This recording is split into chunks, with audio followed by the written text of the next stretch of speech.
আমি বারবার ওকে বুঝাইতাম, তবুও সে আমাকে না জানায় অনেক ছেলের সাথে কথা বলতো। যেখানে তার পিকচারে কোনো ছেলে কমেন্ট করলে সহ্য করতে পারতাম না, পাগলের মতো আচরণ করতাম, সেখানে যখন জানতাম ও আমাকে না জানায় অনেক ছেলের সাথে কথা বলে, এমনকি আমি থাকার পরেও 4-5টা ছেলের সাথে রিলেশন করে, নিজেকে সামলাতে অনেক কষ্ট হতো।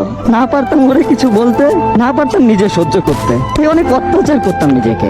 আমি এসব কিছু জেনেও সবসময় ওকে বুঝাইতাম, বলতাম দেখো তোমাকে আমি অনেক ভালোবাসি, এইসব করো না। তবুও সে এইগুলাই করতো। আর আমি অনেক কষ্ট পাওয়ার পরে ভাবতাম তাকে ছাড়া আমি বাঁচবো কিভাবে, তাকে তো আমি অনেক ভালোবাসি। আমাকে অনেক অপমান করতো, অনেক বাজে কথা বলতো, তবুও সবকিছু না নীরবে সহ্য করে নিতাম, শুধু একটু ভালোবাসা পাওয়ার অপেক্ষায়। 2021 সালে যে কতবার ওর ব্লগ খাইছি হিসাব নাই। ওর সাথে কথা না বলে নিজেকে পাগল পাগল মনে হতো জীবনের কিছুই নাই। আমি বরাবরই ওর সব অপমান অবহেলা এইসব কিছু ভুলা জাস্ট চাইতাম যে ও আমার মনের মতো হয়ে যায়, আমাকে একটু ভালোবাসো। কিন্তু ওর এই বাজে অভ্যাস না কখনোই পরিবর্তন হয় নাই, আর না কখনো আমি করতে পেরেছি। বরং ভালোবাসাটা আজও ঠিক আগের মতোই আছে। সোচ লাগে যে আমি তার মতো কখনো হইতে পারি নাই, বা সে যেমনটা আমাকে দূরে রেখে বিন্দাস লাইফ করা ছিল আমি সেটা পারি নাই। তবুও সমাপ্তিতে তাকে আমি আমার করে পাই নাই। আর এটাই হচ্ছে কাউকে সবটুকু উজাড় করে ভালোবাসার শাস্তি।